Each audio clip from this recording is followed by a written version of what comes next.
à tous et bienvenue dans cette émission spéciale, l'hypnose dans tous ses états. Nous allons donc parler de cette pratique qui intrigue parfois, qui interroge souvent. Nous allons, à travers 3 reportages, voir comment cette discipline a peu à peu conquis l'univers médical, tout en restant à la fois quelque chose d'assez récréatif et faisant partie de l'univers du spectacle. Nous avons également sur ce plateau, pour décrypter le phénomène, 3 invités. Bonjour à tous les 3. Bonjour. Claudie Bouffort, bonjour. Donc vous êtes infirmière diplômée d'État. Vous travaillez au service de chirurgie vasculaire du CHU de Pontchaillou à Rennes. Tout à fait. Et vous pratiquez l'hypnose depuis plusieurs années, mais vous avez été formée très récemment, en 2017. Voilà, j'ai obtenu un diplôme universitaire en hypnose thérapeutique et communication thérapeutique.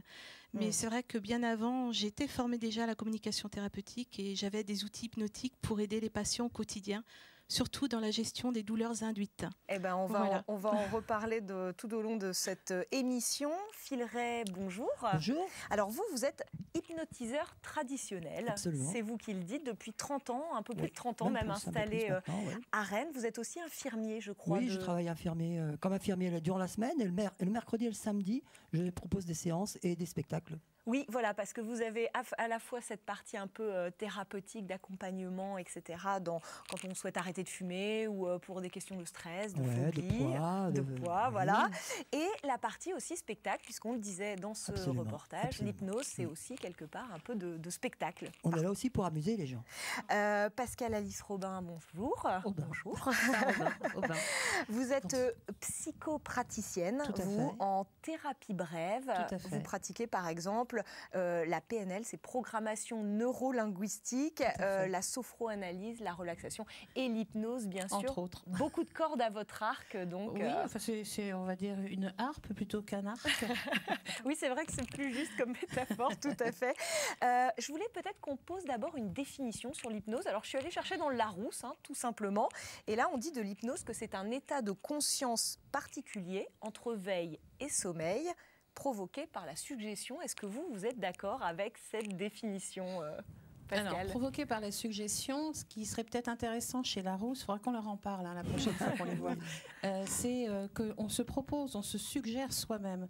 C'est ça, c'est pas suggéré obligatoirement par quelqu'un d'autre, on se suggère soi-même. On est tous les 3 d'accord, je pense. Chaque personne, vous comme nous, on est entre 10 et 30 fois par jour en état hypnotique tout seul. Oui, comme quoi on peut aussi s'auto-hypnotiser. Exactement. On va donner un exemple qui va être très concret. Qui n'a jamais été en classe et trouvé un prof franchement barbant où la matière ne nous plaisait pas et on regardait les petits oiseaux qui, oh là, c'était super. Et d'un seul coup, on se faisait intervenir avec le prof qui disait Pascal Alice, j'étais en train de dire quoi? Et on était capable de lui expliquer, même si on était parti ailleurs. Ça, c'est un état d'hypnose aussi, c'est-à-dire qu'on décroche tout en étant toujours là. Ça veut dire que c'est le subconscient qui prend un peu le dessus? Comment on pourrait dire exactement? Ouais, c'est vrai que c'est un peu ça. Et c'est vrai qu'un autre exemple, c'est quand on fait un chemin en voiture. On connaît la route et puis en même temps on est en train de préparer sa recette du soir qu'on va faire à ses enfants et finalement on est un petit peu parti en hypnose et les gestes de la voiture c'est automatique, donc c'est l'inconscient qui est là et qui réagit, c'est clair. C'est un état parallèle à l'état de conscience qui se situe entre le sommeil profond et le sommeil léger. C'est-à-dire que vous avez tous connu un somnambule. Vous savez, un somnambule va marcher la nuit au frigo, chercher sa vie. Et il ne va pas tomber. C'est vraiment cet état-là. On emmène les gens dans cet état-là, dans cet état somnambulique. Et on dit qu'il ne faut pas d'ailleurs réveiller un somnambule, ça peut être très dangereux. Je vous propose tout de suite qu'on regarde un premier reportage, une consoeur à vous en quelque sorte, Véronique Bernard, qui est hypnothérapeute, donc une pratique, l'hypnose, qui est vieille de plusieurs milliers d'années, qui a été popularisée peut-être dans notre monde occidental par le psychiatre Milton Erickson. L'hypnose, elle peut être utilisée dans divers domaines, tels que le traitement de la douleur, l'addiction au tabac et bien d'autres. On regarde ce reportage qui va montrer un petit peu la relation importante entre le patient et le soignant. Douleur, addiction, phobie, dépression ou encore troubles de l'alimentation, l'hypnose est désormais utilisée à des fins thérapeutiques. Cela s'appelle l'hypnothérapie. Facilement maintenant qu'il suffit de continuer de ne rien faire d'autre que de laisser aller toute cette détente de plus en plus profondément, comme ça. l'état hypnotique est un état qu'on rencontre en fait 80% de notre journée. C'est quelque chose que l'on fait naturellement parce que notre cerveau, notre conscient, notre inconscient travaille toute la journée comme ça, à venir au premier plan ou à l'arrière-plan. Donc l'hypnose, c'est ce qu'on va appeler un état modifié de conscience. Après 27 ans d'activité dans la santé, Véronique Bernard s'est reconvertie. Hypnothérapeute diplômée en 2015, elle effectue une 40aine de consultations par mois dans son cabinet rennais. Elle fournit à ses patients souffrant de divers maux un accompagnement personnalisé, souvent sur plusieurs séances. Donc en hypnose ericksonienne, la grande différence par rapport à même l'hypnose médicale à l'hôpital, c'est qu'on est ce qu'on va appeler en position basse. Ce qu'on va appeler la position basse qu'on utilise vraiment spécifiquement quand on fait de l'hypnose ericksonienne, c'est-à-dire que la personne, elle, c'est elle qui sait en fait. C'est elle qui sait, c'est elle qui a les réponses, c'est elle qui a les ressources, c'est elle qui a les moyens. Et moi, je suis juste là pour lui permettre d'accéder à ça. Tout ce qu'on va traiter ici, ça va être en fait tout ce qui s'exprime par des signaux d'alarme, la douleur, la peur, les comportements addictifs, tous ces éléments-là qui font que la personne se retrouve à un moment elle ne se trouve plus en phase avec soi-même, elle a envie de changement, ce comportement-là l'énerve. Aujourd'hui, ils sont une vingtaine de praticiens dans la ville de Rennes, 10 fois plus qu'en 2015. L'hypnothérapie n'est pas toujours reconnue comme médecine et demeure une pratique alternative. Voilà, on est bien d'accord. C'est vrai qu'en plus, j'ai utilisé le terme soignant quand j'ai lancé ce sujet. On est bien d'accord, soigner n'est pas le terme que vous utilisez. Non. On ne guérit pas. On ne soigne pas, on accompagne. Ouais. Et c'est ce que disait le reportage. En fait, on a tous à l'intérieur de soi-même les ressources. Parfois, on ne les a pas au niveau de cette capacité ou cette compétence pour les faire développer ou les faire émerger. Donc nous, on accompagne la personne pour... Comme quand on est parent, on a un enfant... on aura beau lui dire lève-toi et marche, ça ne marchera pas justement. Il faut l'accompagner dans cette démarche. On va lui tenir la main. Alors on ne tient peut-être pas la main de notre clientèle, mais on va les accompagner par notre voix. On a parlé de méthode ericksonienne. Oui, tout à fait, mais même Milton Erickson le disait très bien, c'est que l'inconscient, c'est un grand réservoir de solutions et de ressources d'apprentissage. Donc l'idée, c'est que moi, à l'hôpital, le patient trouve toutes les ressources nécessaires pour justement vivre un soin autrement. Et voilà, et comme je le disais tout à l'heure, c'est vrai que l'hypnose... Et en plus, dans le soin, il faut créer l'alliance thérapeutique. Sans alliance thérapeutique, sans relation, il n'y a pas d'hypnose. Donc voilà, comme je disais, ce que je vous ai dit tout à l'heure par rapport à la définition que moi je retiens d'Erickson, c'est une relation pleine de vie qui a lieu dans une personne, dans le patient, mais qui est suscitée par la chaleur de l'autre personne. Oui, c'est ça. C'est vraiment de la relation. Ouais. De l'accompagnant, de la confiance. Et puis, on parlait de méthode tout à l'heure. Phil Ray, vous disiez, vous êtes dans une méthode plus traditionnelle, plus directif finalement. Plus autoritaire, je confirme, oui. Ouais. Moi, je vais sur la suggestion directe. Et bon, il y a aussi une boîte à outils, forcément. Moi, je ne fabrique pas d'hypnose. Je fais fabriquer l'hypnose. C'est-à-dire que je ne fais rien, en fait. Je suis juste un GPS. Je dis à la personne, faites ci, faites ça, mais c'est elle-même qui va faire sa propre hypnose. Vous voyez, il n'y a pas de don là-dedans. Donc c'est vraiment les personnes, on est bien d'accord, ne sont pas endormies et vous ne les manipulez pas, parce que c'est vrai que l'hypnose, on peut parfois entendre des mots peut-être qui sont un peu galvaudés sur cette pratique-là. On ne manipule pas les gens. Non, du tout. Dans le soin, moi, c'est ce que je dis aux patients, c'est qu'ils gardent vraiment leur libre arbitre, qu'à tout moment ils peuvent revenir, mais qu'ils vont vivre ce moment justement lors d'un pansement qui induit des douleurs. Ils vont vivre ce moment un peu comme un répit qui, dans ce qu'ils vivent au quotidien, de très douloureux, quand c'est une plaie d'amputation ou une plaie d'ulcère.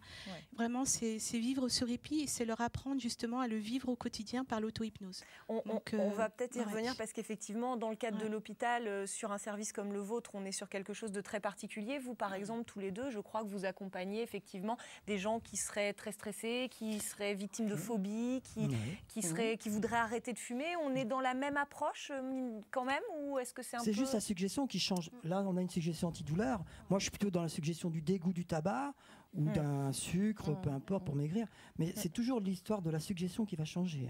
Ouais. En fait, on va accompagner, mais l'état hypnotique n'est pas simplement dans l'état que pensent beaucoup de gens, c'est-à-dire comme ça, je ferme les yeux. Lorsqu'on est en train de discuter, là, tous ensemble, on est déjà en train de créer déjà ce qu'on appelle de l'hypnose conversationnelle. C'est quelque chose que peu de gens connaissent. L'hypnose conversationnelle, c'est quoi? C'est le fait, par exemple, certains vont vous dire, mais elle radote.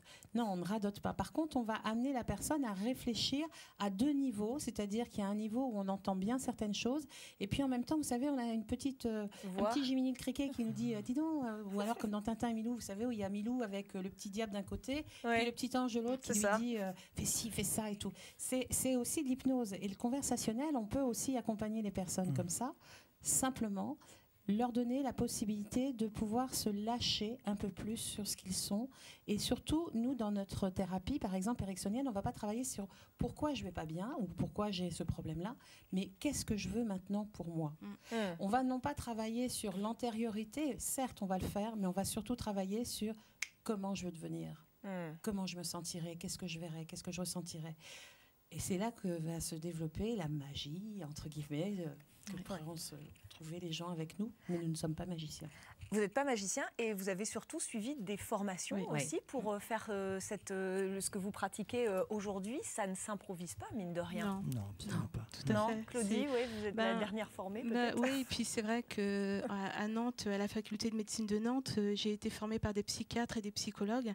Et c'est vrai qu'il y a tout ce côté théorique qui est très enrichissant. Et moi, je continue à me nourrir de plein de lectures, de plein d'ouvrages. Mais voilà, il faut apprendre, il faut savoir ce que c'est l'hypnose. Mais en même temps, après, il faut comprendre comment ça se passe, même au niveau de la douleur, par rapport à l'angoisse du patient, par rapport à son antériorité. Et puis en même temps, c'est la pratique. Et il faut pratiquer. Et c'est vrai que c'est au quotidien et il ne faut pas lâcher, quoi. Il faut continuer à se former. Et... on va prendre, si vous voulez bien, la direction du CHU de Pontchaillou, du centre hospitalier, puisque depuis près de 15 ans maintenant, l'établissement hospitalier rennais a ouvert sa porte à l'hypnose en tant que pratique médicale, à la fois sur la partie anesthésie et puis aussi pour la partie traitement de la douleur, on en a parlé. On est allé à la rencontre d'une équipe soignante qui pratique l'hypnose. Regardez ce reportage, on y revient tout de suite après. On prend une grande inspiration. On souffle. Et je galope. Est-ce que le départ est bon? Oui. Je te laisse explorer le petit coin autour de là, en prenant ton temps, en faisant des cercles prudents. Cette opération, elle s'est déroulée en février 2016 dans le service de chirurgie du centre hospitalier de Pontchaillou. Le patient est ici opéré d'une hernie et le médecin anesthésiste, le docteur Cécile Chaise, utilise peu de produits chimiques.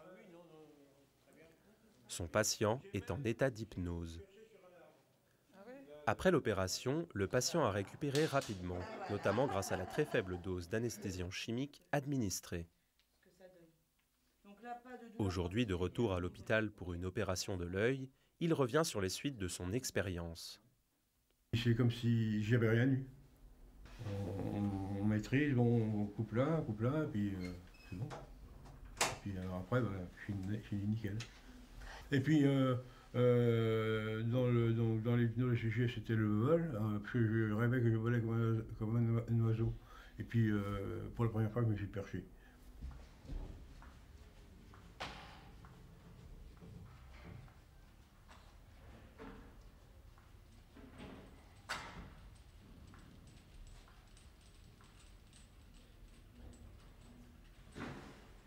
Et donc, devant vous, vous avez un tout petit bout d'une grande équipe. C'est une hypnose d'accompagnement dans un contexte de soins et dans un contexte qu'on va appeler hypnose médicale. Pour certains examens, je dirais que ça permet de consommer beaucoup moins de médicaments, de produits. Et les patients sont de plus en plus demandeurs à ce niveau-là parce que justement, ils ne savent pas forcément ce qu'on leur donne comme médicaments. Donc parfois maintenant, c'est les patients eux-mêmes qui viennent en demandant si c'est possible d'avoir leur examen sous hypnose. Ça demande un changement de posture que tout le monde n'a pas forcément fait tout de suite, mais il y a un regard bienveillant. Aujourd'hui, les patients sont de plus en plus nombreux à demander une anesthésie sous hypnose. À Pontchaillou, certains actes chirurgicaux tels que l'ablation de la thyroïde ainsi que la neurochirurgie éveillée sont régulièrement proposés avec hypnose. Voilà pour ce reportage. Donc l'hypnose qui fait peut-être un petit peu plus de sa place dans divers champs à l'hôpital. Oui, tout à fait. Donc là, c'est vrai qu'on voit une intervention. Donc l'anesthésiste pratique l'hypnosédation. Mais c'est vrai que dans différents services maintenant, l'hypnose est pratiquée et est demandée. Moi, je suis dans le pôle, le centre cardio-pneumothoracique, cardiovasculaire. Oui. Donc ça se développe de plus en plus. Donc là, j'ai mon diplôme, mais beaucoup de gens sont formés à ce qu'on appelle la communication thérapeutique. Et c'est une approche aussi un peu, on parle d'hypnose conversationnelle, mais dans la communication thérapeutique, on retrouve certains outils hypnotiques. Et vraiment, ça a pris une ampleur assez impressionnante. Vous êtes dans le service de chirurgie vasculaire, effectivement. On est dans un service assez lourd avec des patients qui ont parfois des pathologies vraiment tout importantes, à fait. Qui souffrent beaucoup. Oui, c'est vraiment, moi, ça fait 20 ans que je suis dans ce service. Donc, en 20 ans, c'est vrai qu'on apprend à les connaître. L'artérite, c'est une maladie chronique, l'artériopathie. Et c'est vrai qu'à partir du moment où on commence à suivre un patient, on est amené à le revoir sur plusieurs années. Donc, il y a une relation déjà de confiance qui se crée. Mais ce sont des patients qui ont des plaies, qui ont très mal. Ce sont des ulcères, parfois c'est ce qu'on appelle des stades 4, ce sont des nécroses d'orteils. Et à un moment donné, il y a amputation. Mais ça va être amputation d'un orteil, et puis 2 années après, ça va être tous les orteils, et puis 3 années après, ça sera la jambe ou la cuisse. Est-ce que tous les patients on peut leur proposer l'hypnose comme ça pour venir à bout de ces douleurs? Oui, tout à fait. Alors je propose. Alors après, il faut toujours avoir le consentement du patient.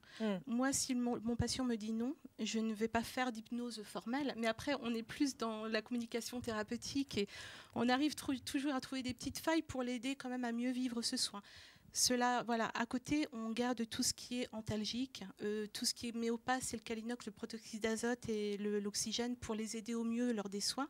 Mais moi, je m'aperçois bien souvent maintenant dans le service à la consultation, lors d'un soin douloureux, je propose justement le méopathe. Donc, c'est ce gaz qu'on donne souvent aux enfants pour gérer des situations un peu compliquées dans le service d'urgence. Et je m'aperçois et puis je fais de l'hypnose en même temps, et je m'aperçois que le patient, il lâche son masque. Donc, j'arrête la bouteille, parce que sinon, c'est moi qui le respire. Donc, voilà. Ce serait pas une très bonne mais je m'aperçois que j'utilise beaucoup moins le méopathe lorsque je fais de l'hypnose auprès de mon patient. C'est facile de les convaincre. On parlait aussi peut-être du corps médical qui a peut-être été réticent à un certain moment et qui aujourd'hui... Alors, je suis dans un service de chirurgie où nos chirurgiens sont très cartésiens. Mais voilà, ils m'ont vu pratiquer. Ils ont été au départ assez bluffés parce que je pense qu'ils avaient beaucoup de représentations aussi de l'hypnose. Et maintenant, dès qu'il y a un besoin, ils me disent, Claudie, est-ce que tu peux venir ou alors je te laisse faire et je viendrai après voir ce que ça a donné comme résultat, parce que c'est vrai qu'actuellement, je fais le soin aussi, je fais l'hypnose, mais en même temps, je fais le soin qui induit la douleur. Donc, j'ai un scalpel dans la main, j'ai une curette. C'est comme une petite cuillère qui va gratter la plaie. Et c'est vrai que je fais ce soin qui induit la douleur. Donc, parfois, ma position n'est pas facile et je me pose encore beaucoup de questions par rapport à ma pratique, justement, parce que j'ai ce double rôle, celle qui fait mal et celle qui induit la transe hypnotique. Vous parliez de relations aux patients, c'est essentiel. Vous, c'est vrai peut-être que dans vos cabinets respectifs, les gens viennent vous voir, ils font déjà la démarche de venir vous voir. Mais cette relation de confiance à tisser avec eux, c'est essentiel, j'imagine, pour que ça fonctionne. C'est primordial. La première chose qui est importante, c'est la personne, elle vient et elle est demandeuse. C'est-à-dire que si quelqu'un nous téléphone en disant « je voudrais prendre un rendez-vous pour ma fille, pour ma femme », ce qui m'arrive assez fréquemment, je leur dis « ok, non. Écoutez, demandez-leur, voilà, je vous donne mon numéro et de toute manière, je ne sais pas ce qu'il en est pour toi, Phil, mais on a un échange téléphonique. Moi, j'explique comment je travaille, comment j'accompagne les personnes. J'ai un site internet qui est suffisamment fourni, je trouve, aujourd'hui, pour donner déjà des explications, et je suis là aussi pour leur répondre. Mais la personne, elle est initiatrice de cette démarche pour elle-même. Si elle n'est pas initiatrice, on ne pourra rien faire. C'est comme on va reprendre quelqu'un qui ne voudrait pas manger de quelque chose, même si c'est très beau, même si on lui dit que c'est super bien pour lui, s'il ne veut pas le manger, il ne le mangera pas. Ouais, c'est tout un cheminement du coup de la personne qui vient vous... Je crois que c'est primordial, comme tu dis. il faut vraiment que la personne ait confiance en vous. Elle vient vous voir, elle a d'abord confiance en vous. Après, on peut travailler là-dessus, les suggestions anti-tabac, machin, tout ça. Mais il faut déjà qu'elle vienne, qu'elle ait confiance et surtout qu'elle a la volonté d'arrêter de fumer. La démarche soit déjà enclenchée quelque part. Avant de regarder notre dernier reportage qui du coup passe carrément dans le champ du spectacle, on va être plus... vous disiez quelque chose d'intéressant, Claudie. Ça vous a fait du bien aussi, vous, en tant que soignant, de mettre en pratique tout à fait, parce que c'est vrai qu'on entend beaucoup parler à l'heure actuelle des problématiques des soignants à l'hôpital et qui sont un petit peu, alors on ne parle pas de burn-out, mais c'est vrai qu'on a une charge de travail tellement énorme avec des heures supplémentaires et c'est vrai que parfois, moi, j'ai eu l'impression, avant d'être formée, de perdre mes valeurs de soignante et je me suis posé beaucoup de questions, même à un moment donné, est-ce qu'il faut que j'arrête? Et depuis ma formation, du confort. Je trouve de confort, je fais les mêmes heures supplémentaires, hein, c'est sûr, mais je le vis autrement et je prends plaisir, donc voilà, je suis une infirmière heureuse. Ah, mais c'est magnifique. On va donner cette recette à bien d'autres collègues, à vous, je pense. Direction notre dernier reportage, dans la rue, puisque c'est un peu le nouveau terrain de jeu des hypnotiseurs. Alors, plus dans le domaine du spectacle, hein, bien sûr, il n'est pas rare d'en croiser au détour d'une rue, d'un parc. Leurs méthodes sont diverses, variées, mais les résultats sont bien souvent assez déconcertants. Vous allez le voir avec ce reportage, comment un jeune hypnotiseur, Loïc Ducret, fait entrer son public dans un état de conscience modifié. Reportage.